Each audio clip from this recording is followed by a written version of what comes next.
estou nada a par desses assuntos. Não sigo. Não consigo. Não consigo. Eu ainda tenho que passar aí no que é que vou.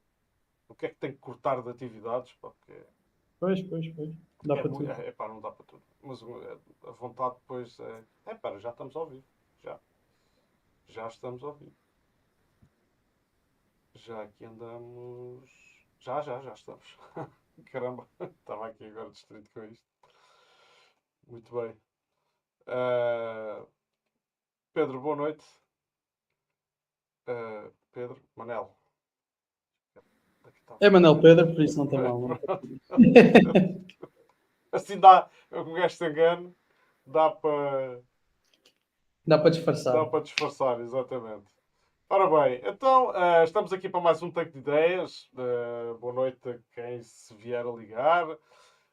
Ah, eu quero passar já a bola do início, se tu não te importas, porque eu sei que fui 2 vezes seguidas. Então a última foste tu e hoje se calhar arrancavas tu também. Só quero dizer que hoje é um pouco diferente o formato. Por sugestão do Manel, decidimos mudar aqui um bocadinho para não fazer aquela coisa rígida de olha, vamos agora ao internacional, Ucrânias, etc. Depois o nacional e depois finalmente ao local. Agora decidimos fazer a coisa ao baldão. É, Exato. é como calha. Portanto, Boa noite a todos. Sim, eu tinha-te sugerido que era engraçado trazer aqui uma lógica um bocadinho sim, diferente. sim, é bom. No sentido de, pronto, muitas vezes nós falamos dos temas internacionais, dos nacionais e dos locais, e são temas muito interessantes, mas ao fim do dia, lá está a minha clássica expressão, uh, acabamos por não cobrir. um, Às vezes, pelo menos, eu sinto que não cobrimos algumas coisas que me interessam muito partilhar com as pessoas que nos ouvem, não é? Exato. Já que nós somos aqui os nossos próprios milhazes, os milhazes de Almira, eu gostava de trazer aqui. Pronto. E eu sei Epá, que normalmente, sim, força. quando o Marcelo Rebelo de Sousa fazia comentário na TVI à noite, assim muito à nossa semelhança, não é? Que fazemos aqui comentário político, só apresentava os livros no fim. Mas eu queria muito trazer aqui, logo no início, um livro que já apresentei aqui e que até mereceu o comentário, depois mais tarde, nem te cheguei a dizer, mas houve um ouvinte, um ilustre ouvinte daqui do nosso programa, que me enviou uma mensagem, e uma mensagem com a qual eu fiquei muito contente, porque enviou uma mensagem precisamente a referir o livro que eu trouxe há uns tempos, que é do António Quadros, O Portugal, Razão e Mistério, um livro bastante bom. E pronto, eu gostava de trazer aqui um bocadinho. Qual é que é a origem? Vou demorar aqui tirar-te aqui alguns minutos, É mas pá, à vontade, Manel. Isto é e nosso. gostava de trazer aqui o tema de como é que Portugal conseguiu ter ou passou a ter este nome de Portugal. Porque não é algo que nasceu do nada, não é? É uma transformação fonética e cultural e espiritual que durou mais de séculos mesmo a formar-se. E então eu gostava aqui de referir que, como já tinha referido no passado, Portugal é uma nação que descende dos povos megalíticos que cá se localizavam, muito especialmente no Alentejo, tanto no Baixo como no Alto Alentejo, e situavam-se cá e tinham como grande formato de culto aos deuses, ao deus solar e à deusa lunar, os menires e os dólmenes que nós já conhecemos, já vimos no passado, uns apontados para o céu, uns mais cá na Terra em formato mais de quase como se fossem protetores de um determinado corpo ou de um determinado ente, portanto, claramente uma alusão à deusa mãe. E este país veio-se a desenvolver, esta nação veio-se a desenvolver, e então veio-se a formar aquilo que se chamou mais tarde a Lusitânia, não é? E a Lusitânia vem o conceito de Lusitânia, que é terra da luz, não é? Como se pode mesmo ver pela palavra Lusitânia, terra da luz, e que vem não só da palavra luz ter formado neste mesmo conceito, mas precisamente porque vem e tem provavelmente uma conotação com o deus Lug, que era um deus dos Gaels, um deus dos galos ou dos celtas, Uhum. que era um deus solar que irradiava tal claridade do seu rosto que nenhum mortal podia contemplar a sua cara. E é interessante porque dentro destes deuses celtas, ainda hoje na Irlanda há uma Via Láctea. A Via Láctea na Irlanda é chamada da Via Lug, ou pelo menos da cadeia de Lug. E então este Todo-Poderoso, o Deus antigo mais próximo daquilo que é o nosso Deus espiritual hoje em dia, que é o Deus que preside ao saber, à inspiração, à abertura, à verdade. E então a parte feminina deste Deus materializava-se num conceito que também nos é muito querido no Conselho de Odmira, que é o conceito da Santa Lúcia, Santa Luzia, Santa que Luzia. é a Santa Luz. Não é do Conselho de Odmira, é do Conselho de Ourique, Dorico, mas sim. para mim sempre foi uma vila que para mim sempre disse muito, porque é muito perto do Vale e eu passei lá muito tempo da minha vida e adoro Santa Luzia, tenho muitos amigos lá também. Muitos amigos, infelizmente, alguns já não estão cá connosco, mas pessoas que também me diziam bastante. E é engraçado que estas referências à luz materializam-se não só na Santa Luzia do Conselho de Ourique, muito perto de nós, mas também na Santa Luzia de Viana do Castelo, que é talvez aquela que é mais ligada talvez aquela onde é mais significativo o conceito de Santa Luzia, o conceito da luz é mais significativo, daí eles até terem uma festa na altura, que é a festa de Nossa Senhora da Agonia, que se realiza na mesma altura onde se realizavam as festas em honra ao Deus Lug, na altura os célticos realizavam essa festa. E é também curioso que, e eu pergunto, qual é que foi a pastorinha, vá lá, a quem Nossa Senhora apareceu, aquela que inicialmente uma das pastorinhas, ou um dos 3 pastorinhos, a quem apareceu Nossa Senhora. Foi exatamente a irmã Lúcia, a irmã que viu a luz.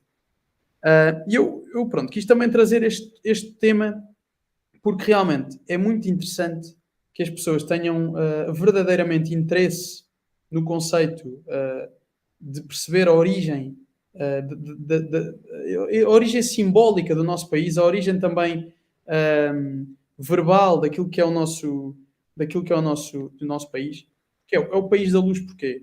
Porque é o país, é a terra escolhida por Deus, é assim que vem a luz, que vem que diz o mito, ou que diz a lenda, que é o país escolhido por Deus para espalhar a luz pelo mundo. E foi isso que Portugal conseguiu fazer durante muitos séculos, não é? Conseguiu espalhar esta luz, este conceito de luz, este conceito de sabedoria, este conceito de virtude humana, este conceito de fé, se quisermos chegar por aí, a todo o mundo.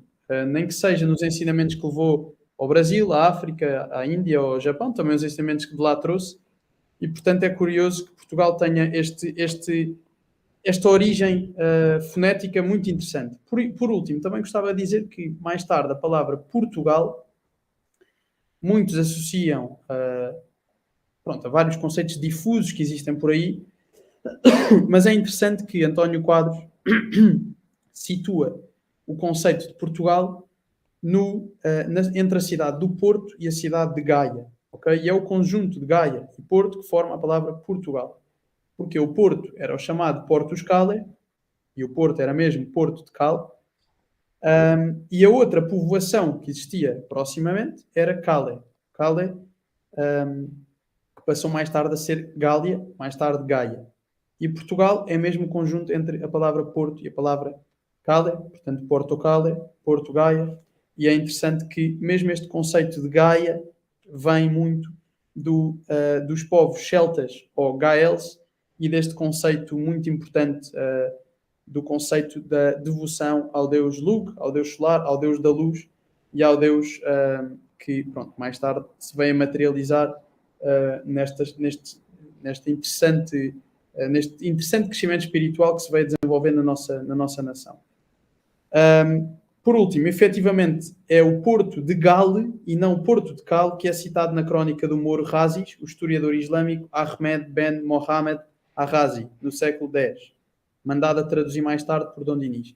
E é Porto de Galo, porque Galo, o anunciador da luz, e eu pergunto, quando é que o galo canta é exatamente quando a luz aparece, é o anunciador da luz, e que é claramente o animal que melhor retrata este culto popular do deus Lugh, e era, portanto, um animal e é ainda um animal com uma simbologia muito interessante e com uma linguagem simbólica muito, muito interessante.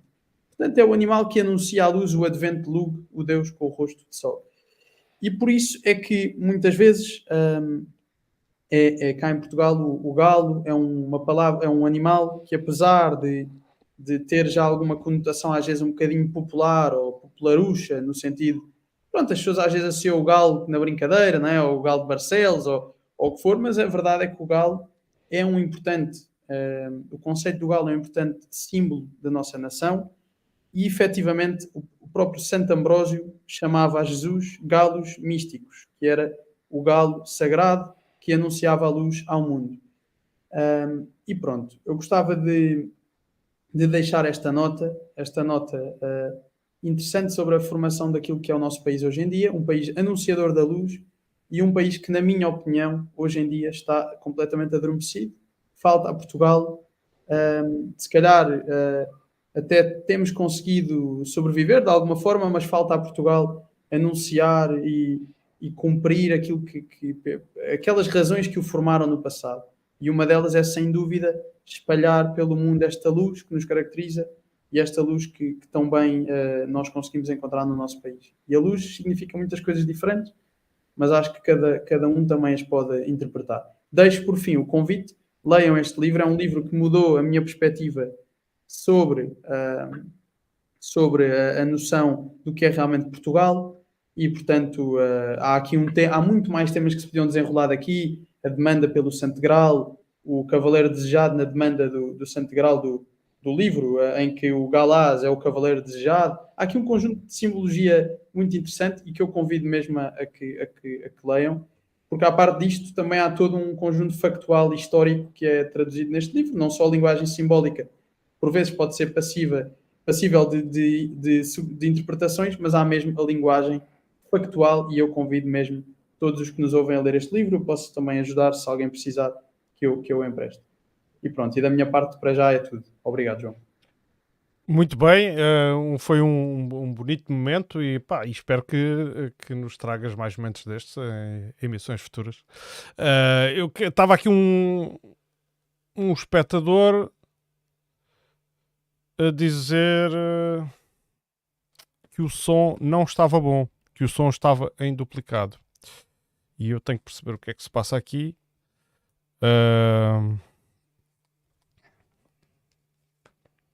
Vou só perder aqui um minuto, mas tenho que eliminar a questão do som. Se de facto há aqui algum problema, tenho que só... Olha, João, eu agora até tirei o microfone para ouvir e do meu lado ouvia-se perfeitamente. Não sei.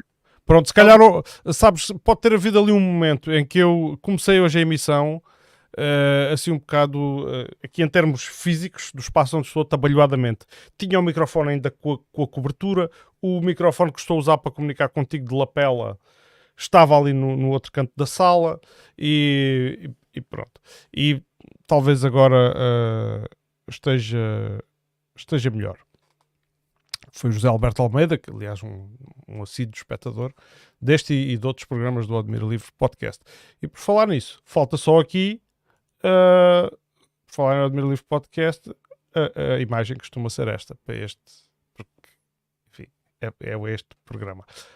Ora bem, posto este momento de grande riqueza cultural, e é sempre bom estas sugestões, eu acho que faz falta sugerir cultura, sugerir livros que as pessoas não conheçam, despertar a curiosidade para o conhecimento. Porque se formos apenas conduzidos por os meios de referência, sinto que caminhamos por uma rua muito estreita e com pouco horizonte. E eu agora vou então caminhar por essa rua, porque vou beber agora as notícias do mainstream para comentar aqui alguns assuntos. Vou dar aqui só um lamiré, vou fazer um ponto da situação sobre a questão ucraniana, a questão internacional. Aconteceram aqui uma série de coisas. Há quem o faça muito melhor do que eu, devo dizer, nomeadamente Alexandre Guerreiro, enfim. Mas eu vou fazer aqui a minha vaza. Primeiro vou começar por um ponto da situação na frente, situação militar, do ponto de vista puramente militar, e dizer que a frente já dá um tempo para cá, mais de uma semana para cá, que se observa muito estática. Aquele ímpeto ofensivo ucraniano parece mesmo estar a chegar ao fim. Não quer dizer que tenha parado, porque a Ucrânia continua a fazer ofensivas de alguma envergadura, mas o que mudou foi a resistência do lado dos russos. Os russos desistiram, ou pelo menos pararam, em alguns setores da frente, a sua postura ofensiva, ou seja, normalmente quem tem uma postura ofensiva não se preocupa a construir fortificações nas suas posições, está sempre à espera da oportunidade para atacar, portanto não pretende ficar estático, mas a Rússia, entretanto, foi precisamente o que decidiu fazer, foi fortificar algumas zonas da frente, e não só. Entretanto, já anunciou que devido à mobilização, mais de 80 mil soldados, portanto pessoal, sejam soldados de linha da frente, sejam de logística, portanto da mobilização, os resultantes da mobilização já estão no ativo, já estão junto às linhas da frente, já estão a consolidar as linhas do lado da Rússia, e isso pode estar também a impedir os avanços ucranianos. A acrescentar a isto, temos a lama. A lama que não só impede os avanços ucranianos, mas impede também os avanços russos. E porquê é que eu falo em avanços russos? Porque estes também estão a acontecer. É curioso que, em simultâneo, mesmo durante as semanas em que os avanços ucranianos foram mais notáveis, na zona norte da frente, na zona de Kharkiv, e um bocadinho antes, quase em simultâneo, na zona de Kherson, a Rússia nunca deixou de atacar na zona de Artyomovsk, ou mais conhecida por Bakhmut. E continuam, embora é aquele tipo de ofensiva a que os russos já nos habituaram nos últimos meses, que é ofensiva, não pretende progredir muito em pouco tempo, pretende progredir de forma segura, diria quase metro a metro. É esse o estilo, com muita intensidade de fogo, portanto muito poder de fogo. É uma guerra de desgaste, sem dúvida, que os russos praticam, mas nos últimos dias houve aqui alguns episódios que poderão evidenciar um futuro desequilíbrio. Portanto, como eu disse, a Ucrânia não parou ainda as suas ofensivas. A janela de tempo, creio que se começa a esgotar para a Ucrânia, mas eu acredito que, tal como a Rússia, a Ucrânia ainda pretende fazer mais ofensivas quando passar a época da lama, ou vá lá, em novembro, quando o chão começar a endurecer. Mas, no entanto, a Rússia fez uma série de outras ofensivas, e nós estamos aqui a falar ofensivas de um lado e do outro, mas isto em termos gerais pouco altera na frente. Mas às vezes as pequenas alterações podem significar grandes mudanças. Porquê? Porque isto são ofensivas, pelo menos do lado da Rússia, sobretudo ofensivas preparatórias. E o que é que são ofensivas preparatórias? São aquelas que pretendem apenas mudar de posição para posições mais favoráveis. Porque uma coisa é defender numa posição favorável e outra coisa é defender numa posição desfavorável. As posições desfavoráveis, obviamente, vão favorecer, são teimosamente retidas, favorecem um grande número de baixas e um grande número de problemas, e, portanto, é sempre bom, mesmo que não se pretenda avançar ou conquistar grandes pedaços de terreno ao inimigo, que se tenha, enquanto a frente está parada, uma zona favorável no terreno. E foi isto que os russos têm tentado a fazer. Têm tentado a fazer ofensivas a sul em Ugledar. Ugledar é uma cidade-chave. A ofensiva parece que apanhou um pouco os ucranianos de surpresa e conquistaram uma aldeia próxima que lhes dará alguma vantagem no terreno e cujo nome eu me esqueci, agora só assim de repente. E fizeram também algumas ofensivas. Pavlovka. E fizeram também algumas ofensivas nos arredores de Donetsk. Aí têm andado para trás e para a frente, mas o objetivo dos russos ali é afastarem as posições de artilharia ucranianas que têm estado a massacrar a cidade. E a norte, na zona de Krasny Liman, a Ucrânia continua a tentar, mas também sem sucesso. Continua também a tentar em Kherson, mas também sem sucesso. E, apesar disto tudo, o acontecimento mais importante do ponto de vista militar esta semana foi o ataque à infraestrutura portuária de Sebastopol. Aliás, não foi à infraestrutura, foi aos navios, à frota de Sebastopol, à frota russa. O que desencadeou aqui uma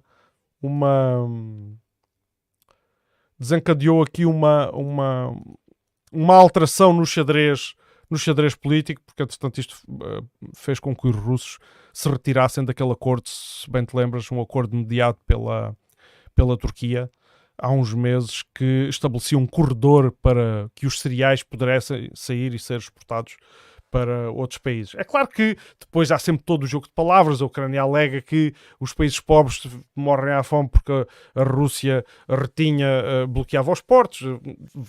Foi-se a ver, era a Ucrânia que tinha minado os portos, depois não conseguia transitar lá os navios mercantes não se atreviam a ir para lá.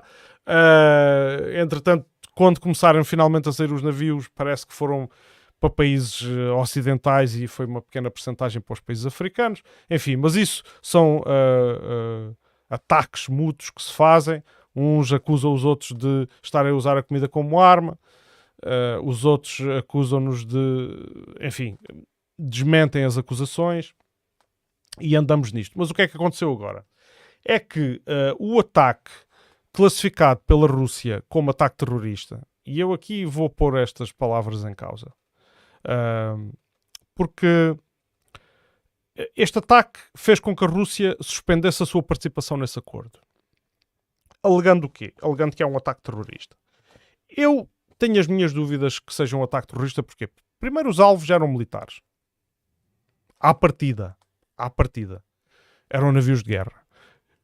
Isto de um lado, eu não estou aqui a dar uma... E acho que os russos foram muito apressados a retirarem-se deste acordo. Algum interesse teriam. Mas, por outro lado, os russos alegam que também havia navios civis em risco. O ataque foi perpetrado por drones aquáticos e drones navais, e, segundo consta, supervisionado por um drone, cujo nome eu agora também me estou a esquecer. O tipo de drone é um drone americano, qualquer coisa Eagle, que estaria a supervisionar e a dirigir o ataque. Obviamente que não em território ou em zona aérea dos russos, cá de fora, mas hoje os sistemas são modernos o suficiente para que essas coisas se façam à distância. A coordenar o ataque, a Rússia acusa também o Reino Unido de estar envolvido na preparação deste ataque. Aliás, como já acusou quando foi do Nord Stream, dos ataques ao Nord Stream 1 e 2. E, portanto, o que resulta na saída da Rússia deste acordo. Claro que o Ocidente apressou-se a acusar os russos de estarem, mais uma vez, a quererem matar o mundo à fome, a aumentar a fome no mundo, que isto é um ato de pura maldade. Eu aqui, esta retórica, também tenho dúvidas sobre ela, porque o que é isso de atos de pura maldade quando se fala em geopolítica, não é? Mas temos que ser aqui um bocado sinceros e um bocado... Eu duvido que exista um país que produza toda uma indústria apenas para fazer atos de pura maldade. Mas nos filmes vê-se isso, não é? Nos filmes de fantasia americanos, Hollywood, vê-se muito isso e tal. É do Doctor Who e por aí fora. Portanto, há de haver aqui algum interesse da Rússia também a sair do acordo. O que é certo é que a Rússia publicamente tem oferecido ajudas alimentares a países do hemisfério sul, a países nomeadamente africanos. Tem feito uma corrida diplomática muito grande mundialmente para convencer estes países de que é um país com quem se pode negociar, e um país com quem se pode negociar com vantagens para os dois lados, ao contrário da hegemonia que até aqui conheceram esses países, etc, etc. E parece-me aqui que este ataque também teve do lado ocidental. Sim, porque não tínhamos ilusões. Não é a Ucrânia que dirige a estratégia da Ucrânia. É a NATO. E é a NATO e é os Estados Unidos da América. tenha tido como objetivo, uma vez que o ataque também não produziu baixas, nem produziu estragos que possam ser significativos, tenha tido o objetivo precisamente de afastar os russos deste acordo e afastando-os assim da possibilidade de ajudar melhor estes países que precisam destes cereais. Bom, isto agora vou deixar isto à consideração de quem ouve, de quem se quiser dedicar a estes assuntos.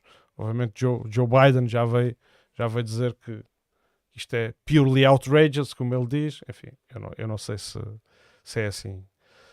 E portanto, em termos de Rússia, resta só dizer que houve agora a conferência de Valdai. Valdai, para quem não sabe, é um clube de discussão, é um think tank russo, portanto, russocêntrico. Há quem diga que ele é Vladimir Putinocêntrico. E quem visitar o site até deste Valdai Discussion Club percebe logo o intento, que é um mundo pós-hegemónico, justiça e segurança para todos. É claramente um contraponto à hegemonia dos Estados Unidos e à hegemonia ocidental. E neste encontro, Vladimir Putin fez um discurso e respondeu a algumas perguntas, sempre, às vezes de forma evasiva. Por exemplo, houve uma das perguntas que eu vou só destacar aqui, que foi feita por um jornalista austríaco, que lhe perguntou: se eu quiser ir para o ano a Odessa, a que embaixada é que eu me tenho que dirigir? À embaixada da Rússia ou à embaixada da Ucrânia, para obter o visto? E Vladimir Putin a resposta que deu foi: Odessa foi fundado por Catarina a Grande, né? Fez ali uma memória histórica, é uma cidade assim assado, e fez um grande contexto, acabando por não responder à pergunta. E se agora quisermos fazer aqui um bocadinho de especulação ou de interpretação, no fundo deixando de adivinhar que talvez Odessa ainda seja uma cidade a ser disputada militarmente. O que a mim me parece que sim, vai acontecer no futuro. Até porque Putin refere em muitos dos seus discursos a Odessa, principalmente pelos acontecimentos de 2014, onde houve um massacre na Casa dos Sindicatos e onde morreram aquelas pessoas todas queimadas no edifício, cercados por aquelas milícias conotadas com o movimento do Maidan. E portanto sinto que Odessa ainda vai ser palco de muita luta e de muito conflito. Antes de passar a outros assuntos, vou-te passar agora aqui a bola. Sim. Sim, genericamente, pronto, estás muito mais dentro deste tema do que eu, mas há sem dúvida um tema que é muito importante mencionar, que é, pela primeira vez, desde que a guerra começou, vi esta semana, e até estava aqui à procura, não encontrei, de uma publicação da CNN Portugal a referir que a guerra neste momento dependia muito da decisão dos Estados Unidos. E a argumentação era mais ou menos qualquer coisa como a mediação estava do lado de Biden e a tentativa de consenso estava do lado dos americanos, uma vez que era provavelmente os últimos recursos possíveis antes de se escalar para algo muito maior. De facto, a única coisa positiva que retirei dessa notícia é ver a comunicação social a referir a alguma coisa que muita gente concorda, não é? Muita gente concorda que os Estados Unidos têm um papel preponderante nesta guerra e até agora dizer isso era algo muito mal visto, e fiquei contente de ver pelo menos uma publicação de um órgão de comunicação social português, que é na prática a TVI. De facto, a única coisa positiva... Peço desculpa, eu tinha que verificar o som. Ok, pois, estava-me a ouvir agora em duplicado e já ia dar... Não, fui eu que pus aqui, peço desculpa. Não. Pronto, e de facto foi uma importante publicação nesse aspecto. Se vai ter grande voz e foco, não vai, mas é bom que a narrativa também albergue esse tipo de comentário, porque de facto a política não é só feita de uma só visão, e há aqui várias visões possíveis. Também dizer que para Portugal, o tema que continua a ser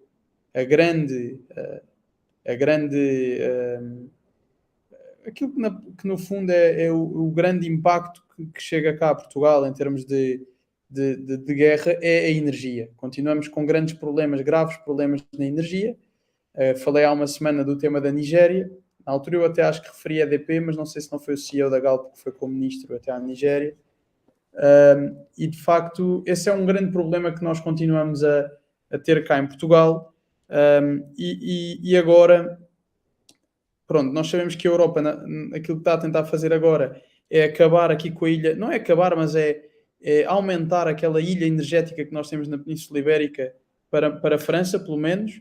França já há mais de 2-3 anos que está a fazer os desenvolvimentos nos Pirineus, já há neste momento 80 km de gasoduto nos Pirineus, mas não se vê, não sei muito bem, para ser sincero, qual é que vai ser o futuro a médio prazo. Se vamos continuar a importar gás de países como a Nigéria, se vamos entrar nessa lógica de estar associados à França e a Espanha na difusão do gás. A Espanha já estamos, não é? Mas aumentar essa difusão até a França pelos Pirineus. E como é que vai ser a introdução de Portugal nesta lógica europeísta de comprar o gás em grupo e no fundo ter aqui uma estratégia contínua, como foi feito um bocadinho com as vacinas do Covid-19 e com outro tipo de situações que já aconteceram. Sobre a guerra em si, geopoliticamente e geograficamente tens conhecimentos muito mais profundos. Na minha opinião, aquilo que vai continuar a acontecer nas próximas semanas ou é isto ou é uma escalada. Não estou a ver haver negociação, não estou a imaginar que exista nos próximos tempos. Estou convencido que é isso. Portanto, vai haver isto agora, esta acalmia relativa, e perdoa-me interromper-te, mas esta acalmia relativa estou convencido que é a preparação para algo maior. E, portanto, as coisas vão mexer. E vai ser sangue derramado. Há aqui um pequeno pormenor que eu não referi, que é do lado russo está a haver grandes campanhas, e o que é uma coisa comum, e por acaso fala-se pouco, mas é um detalhe importante, que é as campanhas de recolha de sangue. As campanhas de recolha de sangue são das coisas mais importantes que se pode ter quando se prepara uma ofensiva militar. É ter estoques de sangue. É isso que pode fazer a diferença entre ter muitas baixas ou conseguir minimizar ao máximo as baixas no terreno. Aquilo que pode fazer a diferença entre salvar uma vida ou não é ter sangue. Sim, não, isso faz-me sentido, não sabia que havia essa campanha. Dá à natureza o tipo de ferimento e isto aconteceu já noutras fases da guerra. Curiosamente, quando os ucranianos desenvolveram aquelas ofensivas, tanto em Kherson como em Kharkov, não o fizeram. E fizeram-no ad hoc. Ou seja, era na altura da ofensiva, quando começaram a sair os comboios de feridos para os hospitais, é que eles se apressaram a fazer essa campanha: venham depressa a dar-nos chão que estamos à rasca. Claro.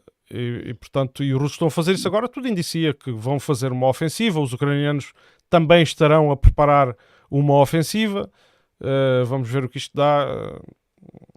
Uma coisa é certa, houve um general português que eu não, para os nomes estão-me a lixar, que agora também não, que comentou ultimamente na CNN, que disse assim: esta guerra pode acabar com um telefonema apenas de um homem. Não é? Não, mas era exatamente essa notícia que eu me estava a referir. Ok, pronto, então força, continua. Era isso mesmo. Ainda bem que não fui só eu que vi, porque ainda há bocado estava à procura e não encontrei por nada. É exatamente isso, foi o telefonema de Joe Biden. Exatamente, era isso. É o papel fundamental dos Estados Unidos. Eu não estava à espera que houvesse essa difusão dessa notícia, não estava. Porque é uma notícia, não é o politicamente correto dizer isso, não é? Não. A guerra foi criada só por Putin, não há aqui... Sim, claro. Não há aqui mais ninguém que é responsável nesta guerra. Isso não é verdade. Putin tem responsabilidade bastante grande. Obviamente. É o principal responsável, claro que sim. Mas há aqui outros responsáveis por outras coisas que se podem discutir eventualmente, mas que é preciso deixar claro, não é? A comunicação social, na minha visão, há muitos órgãos de comunicação social que são assim, mas que são assim no bom sentido, são órgãos de comunicação social como eu gostava que fossem, que são órgãos de comunicação social isentos e que transmitem a realidade dos factos, não é? Uhum. Claro que há sempre órgãos que tentam manipular um bocadinho as coisas e isso não é bom. Não é bom porque quem perde são as pessoas que os acompanham. E no passado isso nunca deu resultado. Não... Mas pronto, aqui... Mas o mundo em que vivemos é um bocado esse, quer dizer, existe manipulação, obviamente que existe dos dois lados, mas eu acho que quando se assume que, quando se começa a demonizar demasiado um lado e a dizer-se que não, eles não gostam de nós porque nós somos livres, e epá, utiliza-se este tipo de argumento. Portanto, apenas meros valores morais básicos, eu tenho tendência a desconfiar de quem me apresenta argumentos desse género. Porque não é assim, a história conta-nos que não é assim. Quer dizer, isso são as... e nós mesmo aqui no podcast, aquilo que queremos não é... pelo menos eu tenho sempre sentido isto e acho que do teu lado também é isso que se vê, que é nós não estamos aqui a dar uma informação manipulada e mastigada, mas sim a visão dos factos como nós os vemos. Ou seja, dos factos, não é? Porque aquilo que se vê é aquilo que nós conseguimos ver nos vários e diversos órgãos de comunicação social, seja os portugueses, os espanhóis, os italianos, os russos, os ucranianos, ou os bielorrussos, ou eventualmente os romenos, ou os polacos, e todos eles nos dão informações que são algumas semelhantes àquilo que vemos em Portugal, outras muito diferentes. E não devemos intitular tudo o que é diferente daquilo que aparece em Portugal como fake news, não faz sentido. Não... Quer dizer, ainda agora, não sei se queres falar mais deste tema. Não, eu até queria avançar para outros temas, mas este tema tem sempre muito para falar. É isso, não, mas eu queria até passar para outro, não é? Sim, claro. No Brasil há hoje uma eleição, uma eleição...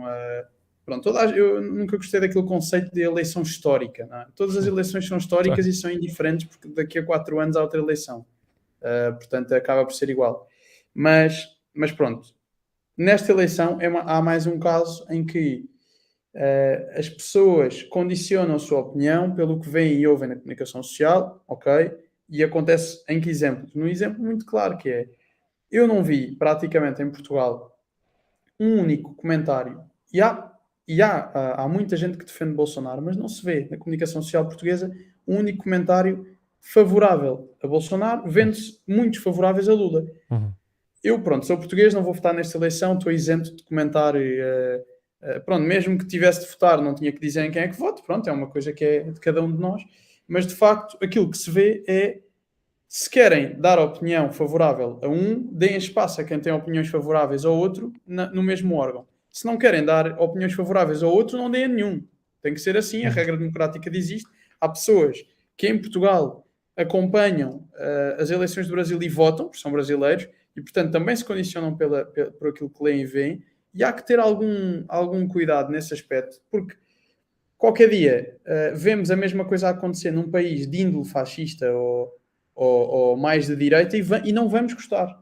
E aí vai haver uma resposta àquilo que se tem vindo a fazer, em alguns casos em Portugal, e que não é bom. Deve haver justiça, deve haver equilíbrio para todos os candidatos numa democracia.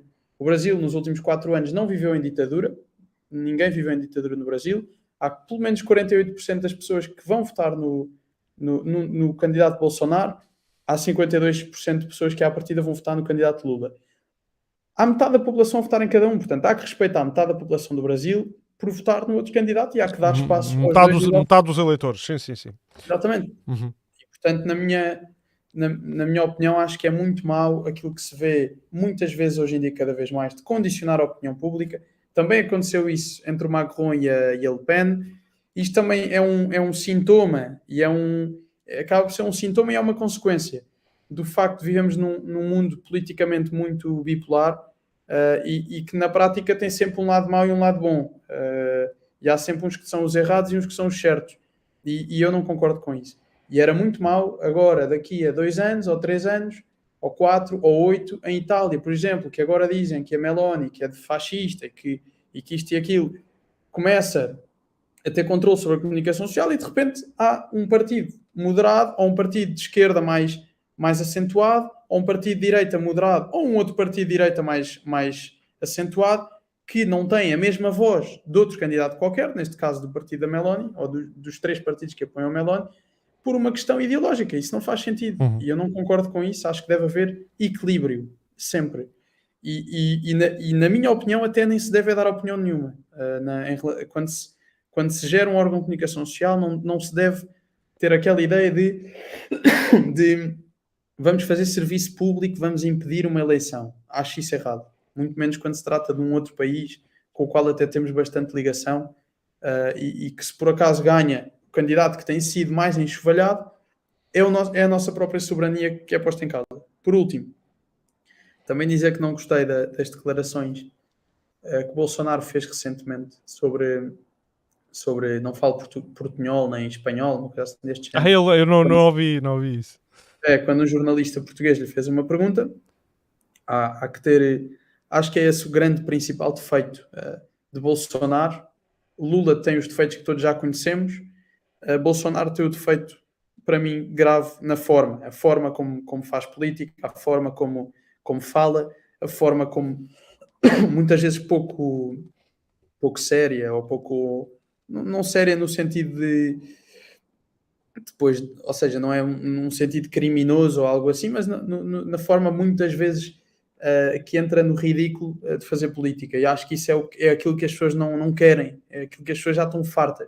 É por isso mesmo que eu também gosto de falar neste podcast, precisamente porque nós, sendo de polos muito distantes e diversos, não entramos aqui numa picardia política ideológica. E há uma conversa e há a compreensão dos dois lados. Falta isso na política, falta entrar, conversar, falar, debater e sair dali de forma honrada, direita e séria. E é isso que Bolsonaro não tem. Lula tem outros defeitos, imensos, mas esses não vou debruçar porque toda a gente já sabe. Sim, eu concordo com a tua análise. Eu acho que eu já vi um mundo onde não era tanto assim, onde a relação entre os políticos das diferentes forças era mais cordial e mais respeitosa. Porque, no fundo, tem tudo a ver com a tua conduta pessoal e com a tua conduta do dia-a-dia e nas funções que tu desempenhas, porque nós sabemos que as forças políticas muitas vezes estão cheias de oportunistas e de pessoas cujas intenções não são aquelas que apregoam de todo. E às vezes é verdade, às vezes podemos ter uma melhor relação com uma pessoa que é politicamente antagónica à partida do que com outra que está na nossa força política. Quer dizer, isso pode acontecer. É preciso ter... Mas isso só demonstra... Quando temos uma democracia saudável, isso é mais provável de acontecer. Falaste em Itália, nós temos nos referido pouco à Itália. É engraçado, sim, a Meloni foi controversa em alguns círculos, sobretudo à esquerda, ganhou o fascismo, etc. Mas a verdade é que aquilo é uma miscelânea, é uma coligação complexa, não é? Está longe de ser uma única voz que chega ali e agora quer aproximando. E um dos assuntos relativamente, o assunto do momento, não é? O assunto que é a Ucrânia, a guerra da Ucrânia, a Meloni já veio expressar logo, apressou-se a dar o seu apoio e estamos com a Europa e estamos com a Ucrânia, mas o Berlusconi, que faz parte da coligação, já veio dizer, não, mas espera lá, não é bem assim, o Ocidente teve muitas responsabilidades na guerra, etc. e tal. E portanto eu não sei se existe ali uma só voz, não sei se a Meloni está a querer agradar, não está a querer levantar ondas no seio da comunidade europeia, não sei bem qual será o objetivo dela. Agora, tu falaste que estas coisas relativamente a Portugal afetam sobretudo a economia e a questão energética. Pronto, e isso eu gostava de falar hoje nisso, até porque houve uma notícia que alguém me encaminhou que fala dos preços do gás. Eu tenho andado a verificar os preços do gás e vi aqui uma tendência que não deixa de ser curiosa, que é temos a sensação que os preços do gás têm vindo, desde que começou a guerra, têm vindo sempre a subir. O mesmo, com o petróleo já não tanto, mas com o gás temos essa sensação. E agora, ultimamente, tivemos a notícia de que os metaneiros, ou seja, os navios que transportam o gás natural liquefeito, andam aí nas costas, ao largo de Portugal e Espanha, cheios e não descarregam. E para isto existem já várias explicações, obviamente. Mas quer dizer só antes de entrar nessa parte dos metaneiros, que o preço do gás natural, neste momento, está aos níveis de abril. De abril, onde ele tinha uma tendência de subida, mas muito mais baixo daquilo a que já esteve.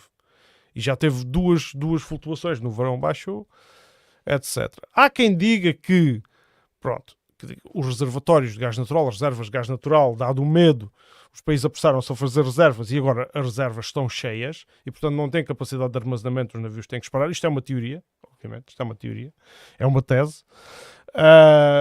Mas há quem diga que eles estão simplesmente à espera que o preço suba. Portanto, pura especulação. Eles, portanto, as empresas donas do gás destes navios, estão à espera que o preço suba. E isto leva-me logo àquela questão de que estas crises são crises na ótica do utilizador. São crises na ótica do consumidor. Não são verdadeiras crises. Isto é uma suspeita que eu tenho, não é?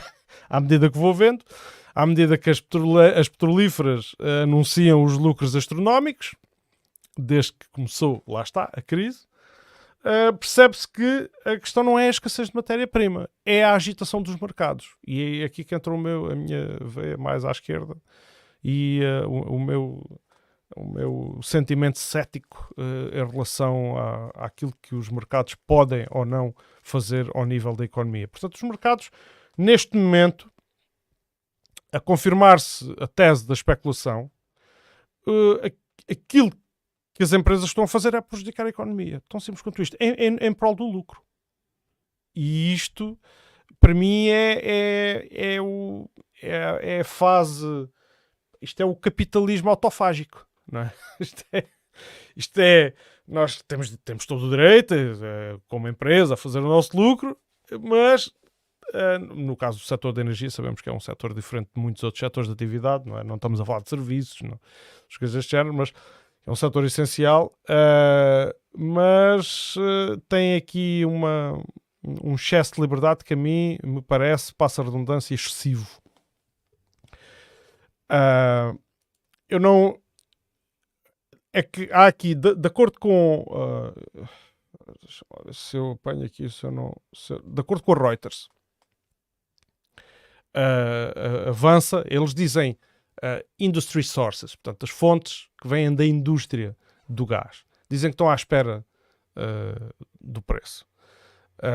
E dizem uma coisa muito interessante, que é, se há desses navios que está parado, que vai descarregar, o preço imediatamente cai e afeta as outras cargas todas, em efeito dominó. E portanto, isto é no mínimo. Depois, quem está a pagar os preços em terra, não é? Se não se apercebe de como é que funcionam estas coisas, deveria perceber-se, e isto requer que as pessoas protestem.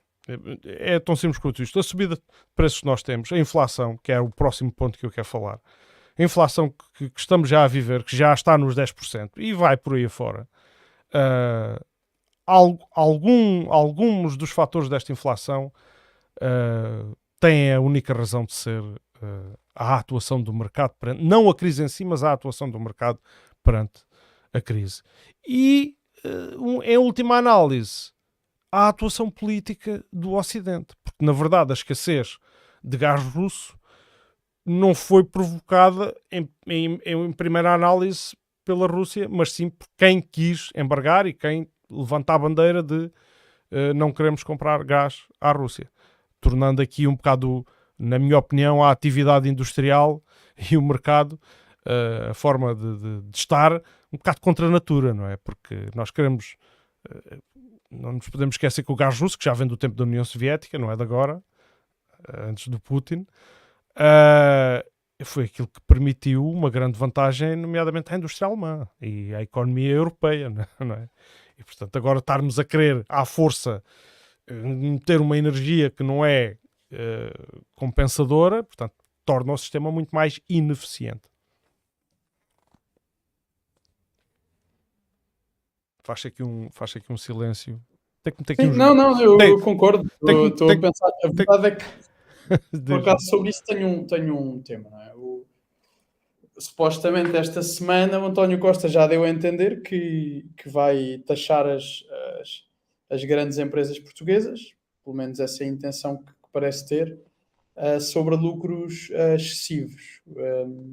Não tenho bem os dados do que são lucros excessivos, porque isso depois pode ser subjetivo, mas, por outro lado, também já te disse que um governo socialista, que à partida teria uma maior preocupação com o povo e uma menor preocupação com as grandes empresas, não tem atuado dessa forma cá em Portugal. E basta ver que foi aquilo que eu falei há 2 ou 3 podcasts. Sim. Havia um período curto para a utilização de lucro, de prejuízo para abater o lucro. Com a Troika, com o PSD-CDS foi negociado na altura 5 anos, não, 12 anos. Com a Geringonça foi negociado, desceram para 5 anos, portanto as empresas só podiam usar o prejuízo para abater o lucro durante os 5 anos a seguir ao prejuízo, e agora sozinhos com maioria absoluta já é infinito, ou seja, não há um limite, não. A empresa 30 anos depois ainda pode usar o prejuízo que teve há 30 anos atrás. Pois. E de facto não faz sentido nenhum, e há muita política do PS que não é necessariamente de esquerda. E sem dúvida. Não podia estar mais de acordo contigo. Por outro lado, pronto, eu acho que outra coisa que é real é que de facto não... A inflação é um tema muito complicado, porque não é possível, nunca ninguém conseguiu até hoje, penso eu, desmistificar quais é que são todos os motivos para originar a inflação. A inflação é realmente muito difícil de descodificar, porque até pode começar numa razão plausível, mas rapidamente se desdobra em infinitas pequenas razões que a vão modificando. E normalmente é para cima. Daí, pronto, passando a redundância de ser inflação. A deflação é muito mais explicável do que a inflação. A inflação acaba por ter razões políticas, acaba por ter razões de mercado, acabam as próprias superfícies também se aproveitam da inflação para criar mais burburinho à volta do tema e para criar ainda mais inflação. Isso aconteceu nos supermercados em Portugal. Eu recordo-me, não sei quais é que foram, nem vou estar aqui a dizer sem ter a certeza, mas sei que alguns, ou pelo menos começou a diminuir o número de produtos disponíveis em supermercado para dar também aquela ideia de falta de recursos, não há tantos produtos, os preços vão aumentar, as pessoas comprarem mais de uma vez. Isto é um lado da moeda. O outro lado da moeda é o que nós já começamos a ver. É Portugal a ter já muita pobreza, a aumentar já ainda mais a pobreza. Eu falei dos índices de pobreza no último programa. E volto a falar agora de uma perspectiva mais qualitativa daquilo que é a pobreza em Portugal. Já começam a haver roubos nos supermercados de uma forma cada vez maior. Todos vimos essa notícia das latas de atum com as proteções de plástico, anti-roubo. Pronto, já começa a haver muito disto e não vai melhorar. Não vai melhorar até porque no Orçamento de Estado não estão contempladas medidas de combate à inflação diretamente no aumento de salários dos contribuintes. Aquilo que há realmente é um aumento, mas que não vai fazer face à inflação. As pessoas, no fim do dia, vão perder dinheiro. E as pessoas não estão a ver isto, se calhar vão ficar contentes de terem mais dinheiro na conta, vão ficar contentes de ter pequenos aumentos, mas que não vão tapar a inflação.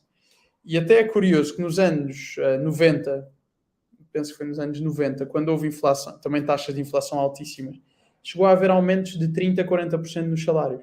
E não é isso que se está a ver em Portugal. Há uma promessa de aumentos. O Fernando Medina já fez várias promessas de que vai haver aumentos, que vão cobrir esta inflação crescente, mas, de acordo com os dados, não é possível retirar daí que os aumentos vão ser superiores à inflação. E isso não é o que vai acontecer. Portanto, os portugueses, no fim de tudo isto, vão ficar mais pobres. Sim. Todos nós vamos ficar mais pobres. Aliás, nós falámos aqui do orçamento aí há 1 ou 2 programas e vimos que aquilo que está no papel, não é? As previsões de inflação, é para a bota servir naquele pé. Não é uma previsão real. Porque naquela altura em que falámos, e isto foi há poucas semanas, a inflação estava nos 7%, 7 e tal, mas que depois, para o ano que vem, já estava nos 4%. E os 4% era precisamente o aumento proposto. Quer dizer, aquilo era feito ali um bocado à medida, um bocado por encomenda, e não... Eu concordo contigo, esse episódio que tu disseste dos aumentos a acompanhar a inflação, isto aconteceu também nos anos 70. E portanto as pessoas não, no fundo era para aliviar as famílias. Não, temos falado muito disso. Sobre as causas da inflação, eu posso só dizer o seguinte: o sistema em que nós vivemos é inflacionário por natureza, é por inerência inflacionário. A partir do momento em que nós abandonamos, há uma série de fatores para a inflação, isso é verdade, como tu disseste, e depois há as regras de mercado, há a escassez, etc. Mas em termos financeiros ou em termos monetários, o nosso sistema é inflacionário, na medida em que o dinheiro tem por base a dívida. E a criação do dinheiro tem por base a promessa de investimento. Ou seja, no fundo é como se a carroça andasse sempre à frente dos bois. Sim. É ao contrário, não é? Primeiro cria-se o dinheiro, claro que depois, se isso depois não correr de forma fluida, de forma bem planeada, o que vai criar, esse novo dinheiro vai sempre roubar valor ao dinheiro que já circula. E portanto, quem trabalha, quem tem rendimentos fixos, é sempre mais vulnerável às flutuações. Claro. E a verdade é que, como tu dizias, o dinheiro tem sempre por base uma reserva. O dólar é reserva quase no mundo inteiro, não é? O dólar serve como moeda de referência e, por isso, neste momento, até é curioso que a pobreza no mundo inteiro vai aumentar à conta da valorização do dólar. Ou seja, o facto dos países que maioritariamente têm dólar, como países africanos, países asiáticos, países sul-americanos, alguns que usam o dólar também paralelamente com as suas moedas, aquilo que lhes vai acontecer é muito simples. Como o dólar vale mais, quando tentarem fazer importações, quando tentarem trazer mais valor para dentro do seu próprio país, vão ter que gastar mais. Porque para lá, o dólar lá aumenta de igual forma ao que aumenta nos Estados Unidos, pelo menos em termos do lado dos custos. Do lado das receitas, infelizmente, não vai aumentar. Pronto, só se a balança de exportações fosse equilibrada, e de facto em muitos desses países não é. Há muito mais importações, por exemplo, nas Maurícias do que exportações. Claro. Por serem países naturalmente com pouca indústria, com ainda pouco desenvolvidos nesse aspecto. Outro lado da moeda também é o facto de realmente o euro estar a perder bastante face ao dólar, o que também nos vai prejudicar a nós enquanto país. Ok, que podemos ter americanos a vir a Portugal, a gastar mais, porque podem gastar mais, mas quando formos olhar para o lado das importações de energia, por exemplo, de alimentos, de bens essenciais, vamos ficar a perder. E isto tem tudo a ver também com a guerra, e daí estar os Estados Unidos também em posição bastante privilegiada neste momento. Se é sustentável o que os Estados Unidos estão a fazer neste momento, não é.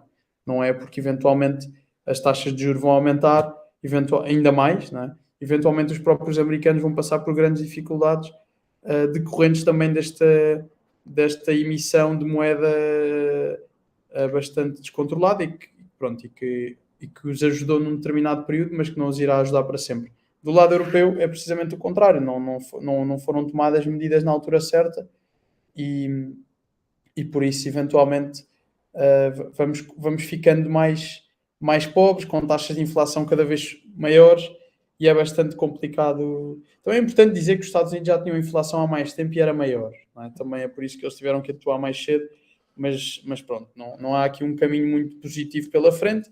Assusta-me um bocadinho, porque nós sabemos como é que as coisas funcionam, não é? Quando o tema é público, quando toda a gente fala do tema, quando na comunicação social se aborda o tema de forma tranquila, quer dizer que é essa a lógica, que é mesmo a sério. E de facto o que acontece neste momento é que se fala em crise em todo o lado. Ninguém diz que não vai haver crise. Ninguém, nem o próprio governo. E pronto, lá está. O PS aqui consegue sempre trazer uma desculpa qualquer. Os acordos que foram feitos em 2014, no tempo da Troika, no tempo do PSD-CDS, pronto, isso por um lado, partidariamente, eu sinceramente não quero saber, não vou entrar nessa lógica nunca, não quero saber. Na verdade já sei que a culpa é muita coisa é daí que o PS se prejudicou por isso, ok? Mas por outro lado, e quando digo que não quer saber é mesmo porque não me interessa esse tipo de discurso neste momento. Não, arranjar desculpas com 7 anos não fazem sentido absolutamente nenhum. Ainda há de haver alguém que está a culpar Dom Sebastião da crise económica que vivemos atualmente, porque ele na altura saiu do país e vieram os Filipes. Quer dizer, não faz sentido. E por outro lado, também não faz sentido que a desculpa agora seja a guerra, porque já foi a pandemia, agora é a guerra e há de ser outra coisa no futuro. E a verdade é que quando não havia desculpa nenhuma, portanto no período 2015-2019, o país cresceu muito pouco. Não foi um país que até pode ter crescido mais do que a média europeia, mas não acompanhou o real crescimento de outros países que estavam em situação pior e isolou-se hoje em dia numa... Isto é, crescer mais do que a média europeia não é necessariamente crescer mais do que do que a nossa principal competição, não é? Se eu for o 18º em 20 numa corrida, eu até posso correr mais do que a média nos últimos 10 km, mas se não correr mais do que os dois que estão atrás de mim, vou ficar em último, não há hipótese. E portanto, na realidade é isso que acontece. Portugal continua a afastar-se para o fim da cauda e por mais que se inventem dados, que se inventem historietas de como nós estamos a crescer e a ser cada vez melhor, aquilo que vemos é mesmo muito mais pobreza no país, muito maior desespero. Aliás, aquele estudo que tu trouxeste a semana passada é uma evidência disso, não é? Aqueles números não mentem, quer dizer. Sim. Eu não trouxe na altura a evolução, não é? Eu trouxe os números factuais, mas quer dizer, estarmos em 2022 com metade do país em pobreza, se não fossem os apoios sociais, é realmente assustador. E pronto, e ao fim do dia, aquilo que se vê é que tudo isto acaba por ser... É aquilo que eu venho dizendo nos vários programas. Aqui a Câmara de Odmira. Pronto, temos os nossos problemas, temos a falta de investimento, a falta de aplicação dos fundos como talvez fosse inteligente fazer, por vezes a falta de condições básicas como rede, ou estradas, ou saúde, e eu até estou a pôr a saúde ao nível de outras coisas que não devia, educação, coisas que são realmente muito más e que não têm resposta atual. Mas, ao fim, lá está, quando não há uma estratégia nacional, não há uma estratégia local. E quando os locais continuam a apoiar o nacional, eles também compactuam com isto. Ou seja, eu não estou aqui a libar o Executivo, eu acho que o Executivo tem feito boas coisas em alguns aspectos, muito mais noutros. O Executivo tem agora 1 ano, mas a realidade é que, olhando para a estratégia nacional, há aqui uma cota parte da responsabilidade local nos governos sucessivos que não têm uma estratégia para o país. Sinceramente, também não acredito na estratégia que foi levada a cabo de pôr as nossas mãos nos caminhos da União Europeia, que também foi muitas vezes levada por pessoas do PSD-CDS. Não acredito nisso. Acredito que Portugal precisa de ser dono de si próprio, de ter os seus destinos mais ou menos dependentes de outras nações, mas controlados por si. E, de facto, acho que há aqui um conjunto de partidos que estão na Assembleia da República, ou no caso do CDS, que já nem está, compostos por todos os partidos que estiveram, de alguma forma, relacionados com a governação, que não trazem uma estratégia para o país. E aqui, João, digo-te mesmo, do PCP ao CDS, todos, não trazem uma estratégia para o país. Não é que alguns não tenham ideias, não é que alguns até quisessem, mas não se vê isso. E isto é um problema da nossa democracia. É que não há uma estratégia, uma paideia nacional. Não há. Há uma noção de ir resolvendo os problemas, há uma noção de ir tapando os buracos. Em Odmira, então, é o que se faz mais. Quartel de bombeiros. Exatamente. É quartel de bombeiros. Somos bombeiros constantemente a apagar fogos. Olha, ainda no outro dia estava lá no Val e estávamos a falar das estradas. Estava lá a falar com uma amiga minha do Val que estava a dizer que se prometeu um tapete, não é? Uma estrada nova, mas foram-se pondo bornicas de vaca, não é? É o que se foram pondo lá. Bornicas de vaca. E a verdade é isso, Portugal é um país onde se vão pondo bornicas de vaca. Não é nada, é isto. E assim não dá. É claro que a minha convicção faz-me discordar de ti aí num pequeno aspecto, mas porque acho que há, enfim, há um projeto que só precisa de apoio e que pode fazer a diferença, mas eu não vou entrar nisso agora. até é engraçado que entres, porque de facto isso também não resulta. Basta olhar para a Venezuela, para Cuba, para uma data de... Pois, mas é que Portugal não é nem Cuba nem Venezuela, até porque, imagina, estou até entrando nesse argumento, agora aqui em jeito assim de brincadeira, agora, imagina que Portugal era Cuba. Então se Portugal fosse Cuba, nós já não existíamos. Logo para começar, quer dizer, se tu agora as fronteiras, os países que fazem fronteira contigo, neste caso é só Espanha, mas pronto, tens uma série de fronteiras marítimas, não é? Uma série de inputs que vêm do mar. Agora dissesse assim, não, para aquele país não vai nada.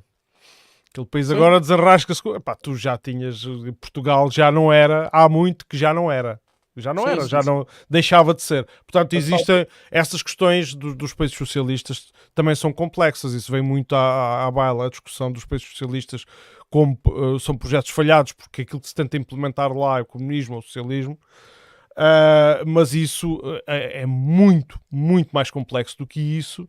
E eu costumo dizer às pessoas que me respondem assim: não, comunista não, porque olha lá a Venezuela, olha lá, ou mesmo que seja a União Soviética. Eu digo assim: olha, são as ideias de Marx que hoje te dão direitos trabalhistas.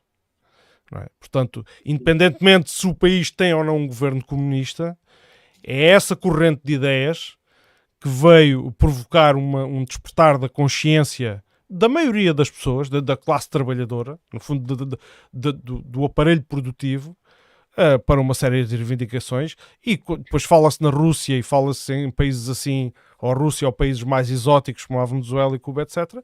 Mas devemos falar, quando falamos em Partido Comunista, acho que é muito esquecido os Estados Unidos. Os Estados Unidos tiveram um movimento comunista muito forte e têm traços culturais e vestígios, eu diria já que são vestígios, né? Mas têm marcas culturais e obra publicada ao nível da música, por exemplo, da música popular, que evidencia isso. Vou-te dar um autor muito conhecido de folk americano, de tradição popular, que faleceu em 2014, é o Pete Seeger, que era membro, ele ainda foi... ele ainda travou conhecimento com Zeca Afonso, e acho que ainda tocaram juntos, e que foi membro do Partido Comunista dos Estados Unidos, e embora não tivesse feito qualquer conspiração, nem participado em nenhuma atividade criminosa, simplesmente pelo exercer a sua liberdade de opinião, foi perseguido e foi impedido, no tempo da caça às bruxas, nos anos 50, foi perseguido, foi impedido de trabalhar, ao ponto em que não o deixavam dar, por exemplo, concertos em lado nenhum. E foi uma altura da vida dele em que ele se dedicou de forma... teve ali uma artimanha, utilizou a sua arte, por exemplo, para dedicar-se para fazer música para crianças, e aí deixaram-no trabalhar, porque não deram... porque é para crianças, isto não tem importância. Foi na altura que foi considerado. Portanto, isto é só um exemplo, mas posso dar exemplos de negros massacres que ocorreram das autoridades a movimentos de trabalhadores nos Estados Unidos, com origem marxista. E portanto houve grandes avanços para o bem-estar da humanidade que advém daí, quando entramos na discussão, não pode ser comunista, senão Portugal é a Venezuela. A Venezuela neste momento está também a sofrer um embargo, uma asfixia externa brutal. Quer dizer, eu gostava, um país que não está a sofrer uma asfixia externa brutal é a China, vá. Depois vais dizer, mas a China é capitalista. Pois é. O comunismo chinês não é o mesmo. Claro que não. E não seria o mesmo em Portugal. É a mesma coisa que dizer que... Não, mas isso é diferente. Mas é a mesma coisa que dizer que a Meloni é fascista. Quem não conhece o fascismo é que diz uma coisa assim, não é? Claro. Paulo Portas em Portugal era fascista, não é? Sim. Pronto. Não vou rebater nenhuma dessas afirmações, aquilo que quer dizer. E também não vou dizer que é tudo rosas. Também não é isso que eu estou a dizer. O que eu quero dizer é, quando se fala dessas elas são mesmo muito, muito complexas. Mas eu por acaso, queria só dar aqui uma nota. Sim. Que é, quase todos os reis, até uma determinada altura, foram excomungados pelo Vaticano. Eu sei que isto agora parece que não tem nada a ver. Mas foram excomungados. Reis de Portugal. E porquê? Porque Portugal sempre teve alguma resistência a ser dominado externamente. Sempre teve alguma resistência a isso e pronto. E talvez o período mais difícil tenha sido o tempo dos Filipes, que mesmo assim no início nem foi muito complexo nessa questão, porque o Filipe I de Espanha, aliás, Filipe I de Portugal, Filipe II de Espanha, estava bastante Castela, respeitava bastante o povo português e as aspirações nacionais, a partir de certa altura deixou de ser assim. Mas tudo o que foram tentativas de domínio exterior à nossa nação sempre foram muito refutadas. E o comunismo pode ter toda uma ideologia e pode ser até uma coisa que até trouxe coisas boas, de facto trouxe algumas coisas boas, na minha opinião. Também trouxe muitas coisas más, como tu também has de concordar. Muita gente também morreu pelo comunismo, pelo maoísmo, pelo que for, mas trouxe coisas boas.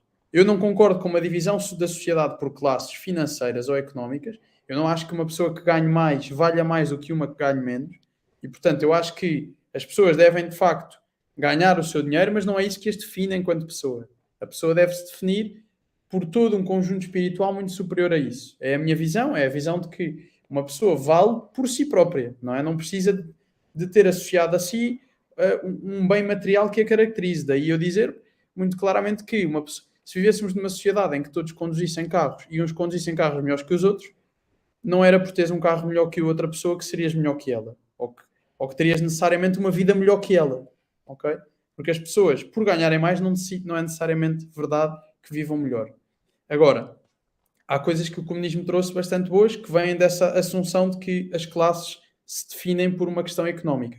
E uma delas é as pessoas realmente passarem a viver, em alguns casos, melhor. Noutros não, mas em alguns casos melhor. O que é que acontece sobre o comunismo? O comunismo tem sempre, como nós vemos, tanto em Cuba, onde agora até fez 60 anos dos mísseis, agora há uma semana, acho eu, e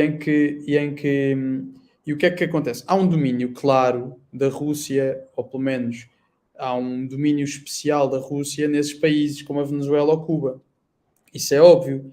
A Rússia tinha uma importante parte da decisão nesses países. O próprio Álvaro Cunhal, antes de viver exilado em Espanha, esteve na Rússia há muito tempo e havia claramente uma ligação muito grande à Rússia e os próprios caminhos do país. Estás a falar da União Soviética, do tempo da União Sim, Soviética. da União Soviética, exatamente. Da União das Repúblicas Socialistas Soviéticas, ou Soviéticas Socialistas, nunca sei qual é que é a ordem dessas. Mas pronto, mas a verdade é que há sempre a passagem da soberania passa para outra potência geopolítica, e Portugal nunca se deu bem com isso, nunca se deu bem, seja mais associado a valores tipicamente de direita como valores tipicamente de esquerda, nunca se deu bem com isso. E de facto o comunismo tem essa desvantagem, que está muito associado a uma potência em específico. E por isso, eu acho, mesmo para Portugal, isso não funcionaria por uma questão de soberania. Não funcionaria por uma questão de, não só pela própria ideologia ter certos pressupostos com os quais eu não concordo, ou que a maioria da população também não concorda, mas por uma questão de soberania, olhar para o nosso espaço e perceber isso. Mas percebo o teu ponto de vista também. Ok, mas vamos lá ver, quando tu falas... E agora entramos nisto, isto não estava nada previsto, a gente tentava... Não, mas não estava... quando se fala o comunismo, não é? Parece que de repente, imagina tu que o Partido Comunista ganhava as eleições e de repente cobria-se uma manta sobre Portugal, não é? O comunismo chegou... Não, quer dizer, o Partido Comunista faz parte do espectro político português, é feito por figuras, é constituído por figuras que são conhecidas, mais ou menos, umas mais, outras menos conhecidas do público, tem as suas propostas bem claras, tem provas dadas da participação na democracia e da criação da democracia portuguesa, e portanto é nesse contexto que se criaria um governo à esquerda com o toque comunista. Não era de repente termos aqui pessoal, eu acho que isto faz parte de um certo imaginário que advém da Guerra Fria e dos slogans da Guerra Fria. Durante muito tempo também de 74, não é? Também de 74 cá em Portugal, não é? Não, mas a verdade é que isso ficou muito mais enraizado, porque não foi só cá em Portugal, foi até depois de 74, a Guerra Fria não acabou em 74, né? A Guerra Fria continuou. Não, em 89. E os slogans, portanto, eu levei a minha infância toda com os slogans da Guerra Fria e com a propaganda. Sim, mas tu cá em Portugal, de 74 a 25, ou 25 de novembro de 75, tiveste um regime tiveste um regime comunista em Portugal. Não, pronto, aí discordamos, podemos depois pegar nos factos. Mas até Quer dizer, olha, tu mas até eu vou tiveste o discordar. Partido Comunista, tiveste o Partido Comunista em governos provisórios, quer dizer, mas numa situação transitória. A verdade é essa. Agora, nunca houve ali um impedimento. Até vou-te recordar, porque já falámos aqui no podcast, eu e o Góis já falámos disso aqui uma vez, na altura quente, não é? Na altura em que isto podia ter dado para o torto, no pós-25 de Abril, o Partido Comunista, se tu fores analisar as suas ações, teve uma ação muito moderada, muito ponderada e de evitar a escalada da violência. Portanto, havia outras forças mais radicais à esquerda que queriam uma coisa, e o Partido Comunista nessa altura deu instruções para que a mobilização não se fizesse. Portanto, nunca houve uma evidência em Portugal que o Partido Comunista quisesse tomar o governo de assalto para instalar aqui alguma espécie de governo autoritário que se possa assemelhar com outros governos ditos comunistas, até porque, mas eu esses outros governos também não discuto bem não condeno à partida automaticamente a sua forma de governar, porque os contextos depois também são outros, mas isto sobre Portugal, pronto, de uma forma muito geral. O que eu quero dizer é que as coisas políticas hoje são transparentes, as medidas são debatidas, não existe aqui nada.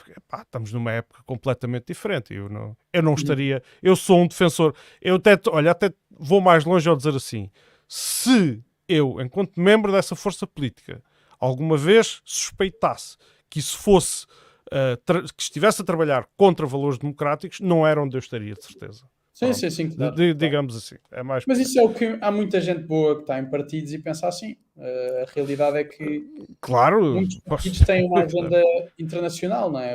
Muitos deles têm uma agenda internacional, seja de direita ou de esquerda, e portanto, pronto. Agora, também acho que é verdade outra coisa, que é quase todas as ideologias. Há uma coisa que é verdade, não é? A realidade é sempre superior à ideia. Isto é uma lógica que... Mas eu concordo com isso.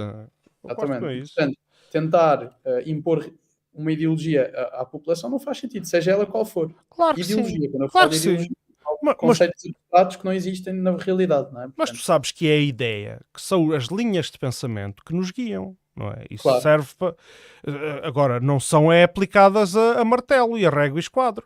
Sim. Nós temos princípios orientadores, sejam eles linhas de pensamento político, alguma filosofia de algum género, alguma religião, são linhas que nós temos orientadoras, mas que nunca podemos esquecer a realidade, obviamente. Não podemos enfiar naquelas forminhas de quadrado uma bola, quer dizer, um triângulo. E o pior é quando tu queres, isto aconteceu agora um bocadinho no Reino Unido, não é? Quando tu queres com as políticas demasiadamente liberais ou até erradamente liberais. Liberais. Eu dizer isto a um liberal vai dizer não, aquilo não era liberalismo, foi só errado, mais nada. Mas pronto, é toda uma discussão que se pode ter também, e se eventualmente cá tivermos um liberal podemos falar desse assunto. Vamos ter. Exatamente, pois é, exatamente. O que é o tema? É tentar pegar na realidade e moldá-la para que a ideia faça sentido, não dá. Ou seja, dizer assim: olhem, no nosso país as pessoas só andam em carros elétricos.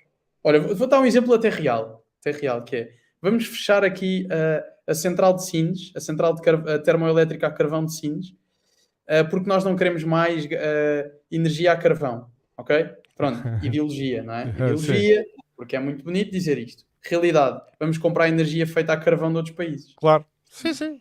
Realidade, sim. Se eu disser que sou a favor disto, não, eu preferia que a energia não poluísse tanto, não é? Preferia, mas vamos ser sinceros, se calhar se calhar não compensa ainda, se calhar ainda não estamos lá, se calhar é preciso trabalhar mais.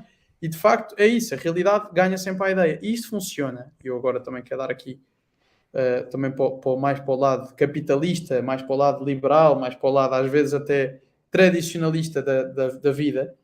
A realidade é superior à ideia, portanto nem sempre as coisas que poucas pessoas pensam, seja a direita ou a esquerda, vai funcionar. Porque a realidade depois vai mostrar que não dá. E só para te dar aqui um último exemplo, lembras-te de uma altura em que durante o Covid se pedia a toda a gente que instalasse uma aplicação? Sim. Era o Stay Away Covid. Sim. Eu na altura recordo-me que, porque também tive pronto, eu era bastante contra essa aplicação às vezes até por uma questão até um bocadinho, talvez até parva, porque de facto a aplicação não detectava a tua localização, porque não era assim que a aplicação funcionava. Mas as pessoas não queriam, e era uma ideia generalizada na população, as pessoas não queriam ser controladas, não queriam ter esse controle. Mas mais tarde veio a aplicação do SNS 24, ok, que funciona com outros pressupostos, mas as pessoas instalaram todas. E de facto a aplicação tornou-se útil. A realidade de ser superior à ideia até às vezes funciona contra nós próprios, não é? Nós podemos estar contra uma coisa porque nos parece óbvio que aquilo é mau e tudo, mas depois aceitamos outras que são muito piores, ou que são iguais, ou que nem são más. Mas porquê? Porque andamos sempre também muito à caça de... Isso faz lembrar a história do bebé que não quer comer a comida, mas se tu fizeres o aviãozinho, ele já come. E a comida é a mesma. Tu tiras do copo errado, fingis que é gelado, mas aquilo se fosse sopa, ele já come. Não. Portanto, lá está. Ao fim do dia, as pessoas, a realidade ganha sempre a ideia. E a realidade do nosso país é uma realidade que não há neste momento ideologia que salve esta realidade. Não, a única coisa que é possível fazer é ter o quê? Eu digo, na minha opinião, o espectro político nacional é variado, mas no geral as políticas não variam assim tanto. Não, é verdade. Não variam assim tanto. O que é que eu acho que faz sentido a Portugal? Ter pessoas honestas. Isto é a primeira coisa que tem de ser. Até pode ter, se calhar, uma visão mais o público sobre o privado, ou o privado sobre o público, mas é preciso ter pessoas honestas. Já estamos num nível em que é a honestidade a primeira métrica que interessa num currículo, não é? A pessoa que já não é honesta até pode ter a melhor ideologia do mundo ou a melhor ideia para o país do mundo, não vai dar. Portanto, a honestidade tem que ser a primeira coisa. E para ser honesto tem que ser um conjunto de outras virtudes humanas que não é fácil. E humildade, por exemplo. Humildade, eu estava a pensar exatamente na humildade. É preciso saber admitir o erro. Eu posso estar aqui a dizer coisas neste podcast que me vou arrepender daqui a 30 anos, ou se calhar até não, mas eu espero que não é? Eu espero que não mude radicalmente de posições ou de ideias. Mas se eu estiver um dia a olhar para trás e disser, olha, estava errado ali, eu espero, Manel, tu no futuro, admite se estiveres errado, pronto, não tem mal. É preciso... E portanto é isto, na prática é isto. Muito bem, sim, eu concordo. A ideologia não vence a realidade. No entanto, realidades há várias. Aí também tenho que dizer. Existem povos que se adaptam a uma forma de viver que não é necessariamente a forma de viver que outros queiram adotar. E isto parece-me a mim agora um grande pecado ocidental, não é? Querer impor a toda a gente a nossa forma de estar. Bom, eu queria falar de outras coisas, até porque o nosso tempo começa-se a esgotar, só para... Quer dizer, não se esgota, a gente é que finge que ele se esgota. Queria só passar aqui no programa, isto é. E só passar aqui por a notícia de que a mim caiu como surpresa, que foi aqui uma politiquice nacional, que é a mudança de liderança na Iniciativa Liberal. A Iniciativa Liberal é um partido recente, como toda a gente sabe, e que tem envergada a bandeira com um mastro bem comprido, bem longo, de liberdades. Quer dizer, embora liberal não é isso que significa, mas eles fazem crer que sim. De grandes liberdades e anti qualquer tipo de ditadura, etc. Assim e tal. E no entanto, não conseguiram fazer a transição de liderança sem a polémica, não é? E a polémica é precisamente a acusação de condicionamento de processo de eleições. Quer dizer, isto não deixa de ser um bocado não seja de ser um bocado, não sei, irónico, não sei qual será a figura de estilo que eu queria utilizar aqui outras, mas é quase o ridículo, né? Na Iniciativa Liberal, ainda por cima um partido com tão pouco tempo de existência, mas eles rapidamente ganham os vícios. Fica bem aos liberais. Mais um exemplo da realidade ser superior à ideia, não é? Claro. Claro que interessa. Um dia estava a ler um livro e também já ouvi vários podcasts de uma pessoa que refere muitas vezes isto, que é as esquerdas quando... Eu digo das esquerdas liberais, vá lá. Esquerdas ou esquerdas... Portanto, isto também acontece na direita, atenção, mas ele diz sempre mais das esquerdas, que é associado a um regime normalmente utópico, há sempre uma grande carga policial. E já agora quem é o É o podcaster? Jaime Nogueira Pinto. É o Jaime Nogueira Pinto. Ok. Não é no Radicais Livres. Por acaso não o ouvi nesse contexto. Eu às vezes ouço Radicais Livres, quando digo às vezes tento acompanhar semanalmente, pronto, nem sempre dá. Uhum. Mas olha, até foi no contexto de um podcast sobre este livro. Deixa-me lá tirar aqui tirar filtro. os efeitos, que isto às vezes vê-se mal. No contexto deste livro, que se chama Bárbaros e Iluminados, Ok. que é o populismo e as utopias no século XXI. Fala um bocadinho das várias utopias, desde o Marquês de Sade aos utópicos do século XVIII e do século XIX, como... Bem, agora está-me a dar uma branca o do Falanstério, que tinham toda aquela ideia de criar um edifício comum para uma data de gente viver lá de acordo com regras específicas de busca pelo prazer, de coisas assim um bocado sinistras, não é? Um bocado estranhas. Pronto, mas utópicas, ok?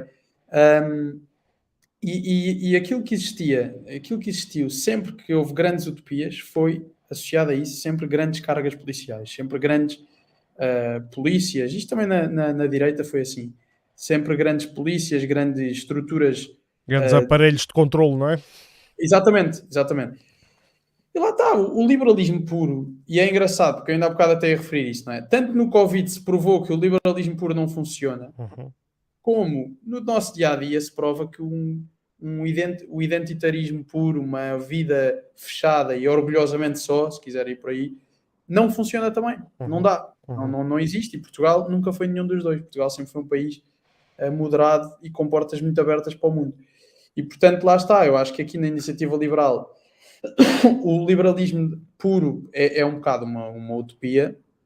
Não é possível viver num país totalmente liberal. Mas, olha, está daqui a 30 anos posso estar a ver este vídeo e arrepender-me de dizer isto, ou até quero concordar ainda mais, mas até acho que não vou mudar muito a opinião nesse aspecto, porque não é possível ver num país totalmente liberal, e o Chile foi prova disso. E agora estas políticas inglesas também foram prova disso. E, portanto, na verdade, há sempre aqui uma componente um bocadinho mais quase de encaminhar o caminho, passa a redundância, quando as coisas não correm como se quer. E, portanto, neste caso, pronto, o Coutinho de Figueiredo não era propriamente uma pessoa muito bem vista na comunicação social. Acho que nunca caiu tão bem como o Carlos Guimarães Pinto, por exemplo. O Carlos Guimarães Pinto, isto é a minha percepção, até só posso estar completamente enganado, mas eu tenho ideia que o Carlos Guimarães Pinto entrou e caiu muito bem na população. Uma pessoa muito humilde, uma pessoa muito séria. Tive a oportunidade de o conhecer e gostei mesmo muito dele, com um grande conhecimento. Pronto, tem uma visão da história que eu não concordo muito. Ele olha muito para os descobrimentos como uma coisa muito utilitarista e muito de mercado. E eu não concordo. Eu acho que há todo um conjunto de dados sobre os descobrimentos muito mais espiritual do que propriamente negócio, mas de facto eu gosto da lógica que o Carlos Guimarães Pinto traz à política, uma lógica muito calma. E tenho pena que ele não se candidato, ele próprio saiu quando não foi eleito deputado no Porto, e tenho pena que ele não seja o presidente da Iniciativa Liberal, mas acima de tudo não concordo com este pendor para um dos candidatos, e é o que tu dizes, é o contrário daquilo que se esperaria da Iniciativa Liberal. Claro. Bom, quero passar para o Odmir, embora o que tenho aqui sobre o Odmir, há várias coisas, mas há uma delas que foi um ouvinte, um espectador que fez chegar vídeos e imagens, os quais eu decidi não passar porque não eram suficientemente perceptíveis, mas que dá conta de descargas com odor, descargas mal cheirosas ali na zona da Azenha do Mar, junto ali à rampa, ao Porto de Pesca. Isto já não é a primeira vez que acontece, já na Zambujeira do Mar também já aconteceu. Depois verifica-se, alguém denuncia, depois há uma fiscalização, já não se identifica nada, vai-se a ver, são descargas pontuais que alguma atividade económica faz. É difícil gerir, o que eu digo, é difícil gerir o ambiente neste concelho. Eu digo isto porque a talho de foice do ambiente vem também a água, como tu sabes, choveu, mas não choveu. tenho aqui os meus vizinhos a agradar a terra e atrás do trator vem uma nuvem de pó. Nestes dias agora, portanto, é bem representativo daquilo que não choveu. Mas pronto, deixar essa nota que esse ouvinte nos deixou. Eu não tive a oportunidade também de lá ir e de ver. Ele, nas imagens, no vídeo, mostra a água a correr e diz que cheira mal. A imagem não é explicativa só por si. E, portanto, fica só esta nota para conhecimento. Relativamente à questão da água, seria bom, e eu tenho que envidar esforços nesse sentido, de contactar, neste caso, a autoridade que gera a água, as reservas de água de Odmira, as principais, da bacia de Santa Clara e Corte Brique, para perceber então quais são os planos de mitigação da seca. Porque houve publicações há uns bons meses atrás, no início do ano, ou ainda no ano passado, não me recordo bem, tinha que ver a data de quando é que fiz o podcast. E depois fiquei de conseguir entrevistas com algumas pessoas responsáveis, neste caso da ABMira. Agora, dizer o seguinte: eles podem dar muitas explicações técnicas e estão na posse de informação que será útil para a compreensão do problema.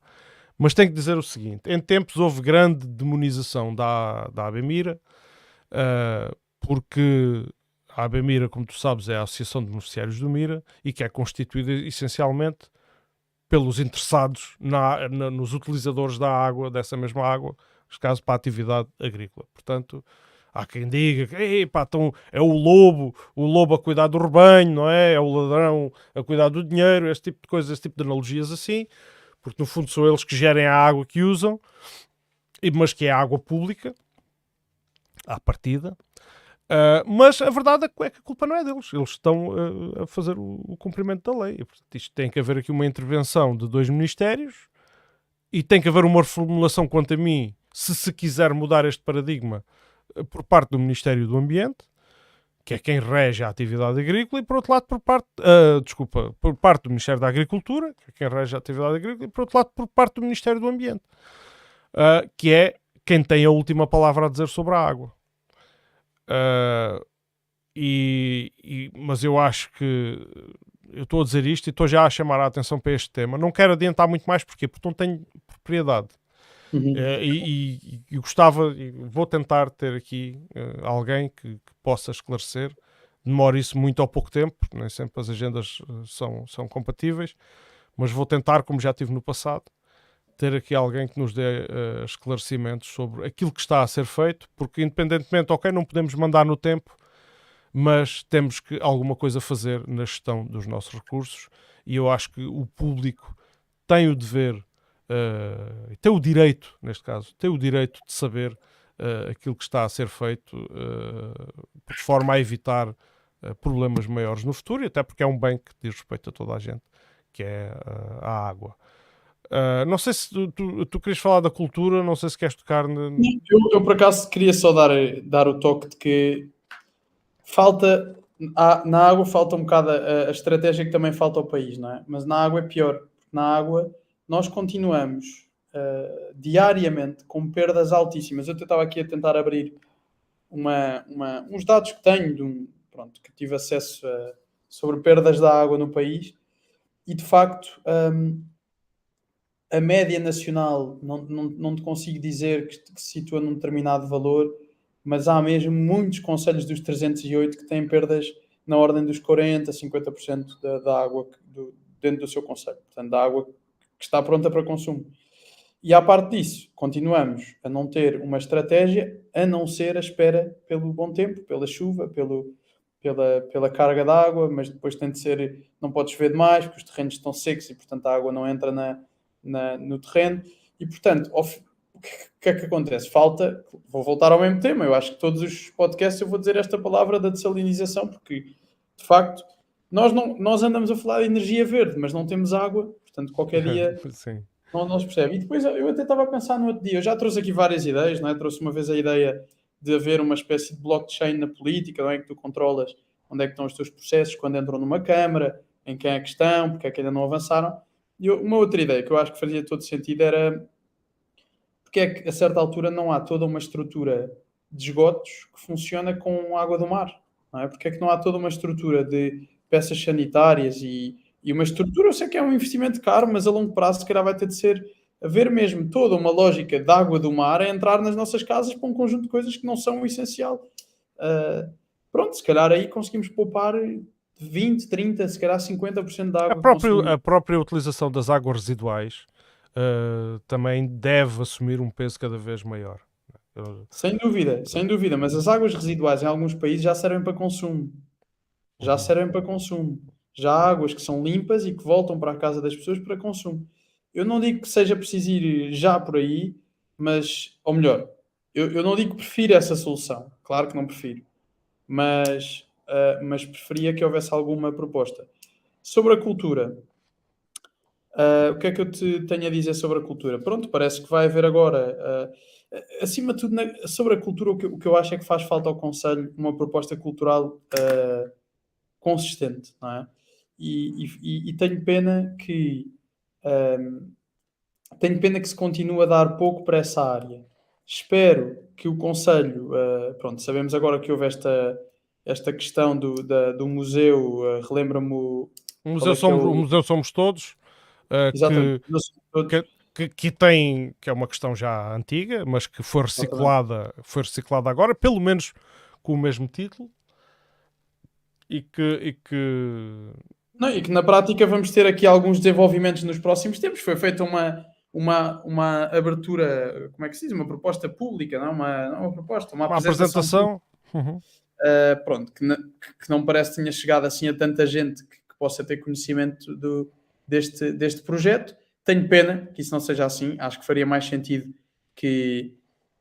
Eu até acho que faz sentido as campanhas políticas dos partidos de serem ao longo dos anos de mandato, e acho que faz sentido que a própria Câmara apresente, as câmaras, os órgãos eleitos apresentem resultados constantemente ao público em casa. Mas isso vai aumentar muito mais os custos durante o mandato. Mas é a informação que chega à casa de forma mastigada e já pronta à pessoa para analisar os dados. Ou seja, eu acho que faz sentido haver uma maior transparência e uma maior comunicação de todo o tipo de informações, e acho que neste caso não houve isso. Não houve. E eu tentei saber o que é que se trata isto, afinal, museu Somos Todos. Se é sequer um museu, porque isso também não ficou claro, porque aquilo que tu tens são anúncios da apresentação. Sei que a apresentação há de ter sido agradável, parece que teve algumas atividades interessantes, teve um espetáculo na Igreja da Misericórdia. Teve a apresentação, portanto, foi um projeto apresentado por Pedro Prista, mas pouco mais se sabe. Para uma coisa que se quer de facto aberta à comunidade, com a participação da comunidade, seria bom que a muito breve prazo esse projeto, que já teve uma apresentação pública, pelo menos um esboço ou um esqueleto desse projeto aparecesse para consulta, não é? Para que os munícipes se pudessem pelo menos pronunciar ou perceber o que é que se está a passar, porque é como disse, museu Somos Todos, mas tem museu no nome, não sabemos se é museu, não sabemos bem aquilo que é. Muito bem.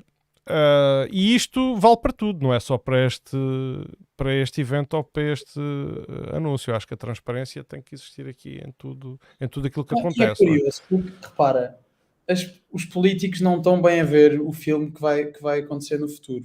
Nós já andamos. Lembras-te de uma entrevista não sei se foi entrevista, um podcast que fizeste comigo, em que falaste muito do tema da Câmara Municipal da Amazon, aquele artigo que eu escrevi. Para o Observador, sim. Exatamente. Essa lógica vai ser a realidade. As pessoas não vão querer. As pessoas vão querer ter controle do que é que compram e de onde é que vem e onde é que está e o que é que está a acontecer. E vão mesmo querer ter este controle, porque já o têm para todo um conjunto de serviços. Uma pessoa hoje em dia tira uma aplicação e sai na hora. E compra uma coisa na internet e chega em pouco tempo. Uhum. E, portanto, não vai ter disponibilidade para esperar anos e anos e anos por um projeto municipal. Não vai. E não vai ter capacidade de esperar anos e anos e anos por um conjunto de medidas que é mesmo necessário realizar no seu país, ou na sua Câmara, ou no seu município ou no seu distrito. E por outro lado, vai querer saber cada vez mais sobre o processo, ou seja, vai querer saber porque é que ainda não chegou, porque é que ainda não foi feito, o que é que se passa, onde é que está o dinheiro que saiu. E eu até te digo, até acho que faz todo o sentido que no futuro haja uma espécie de... Pronto, eu acho que faria sentido que as pessoas pudessem ter uma parte dos seus impostos pagos para coisas que lhes fazem sentido. Ou seja, tu ganhas X, pagas impostos de Y e que parte desse Y fosse direcionado a alguma coisa que tu quisesses. Hoje em dia, o mais próximo que temos disso é o IRS ter aquele 0,5% à consignação a alguma instituição que se queira. Mas eu diria que, se calhar, faz sentido que o público possa dar 5, 10% do seu IRS para, olha, por exemplo, para a defesa. Para a defesa, para o mar, para a água, para a saúde.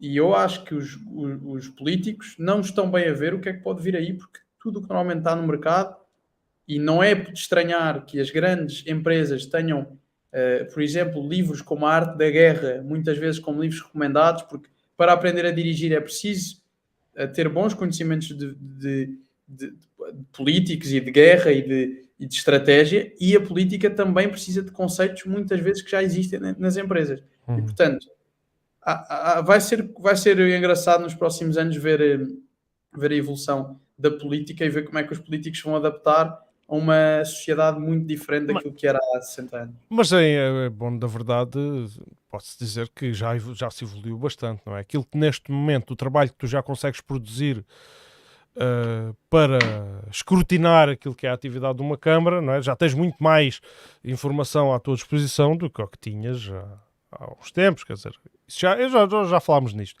Bom, sim. Eu sinto é que estamos a chegar ao fim. Vamos encerrar isto, Manel, por hoje. Vamos. E obrigado. E é mesmo assim, boa noite, obrigado. E quem vier a ver, faça o favor de partilhar, de fazer a sua interação.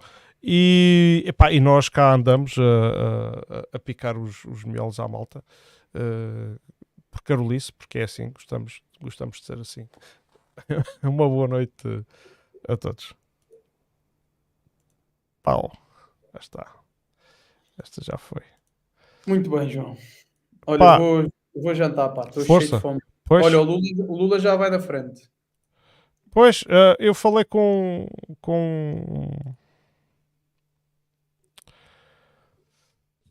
este aqui, o coisa, se não... Ok, agora é que já está.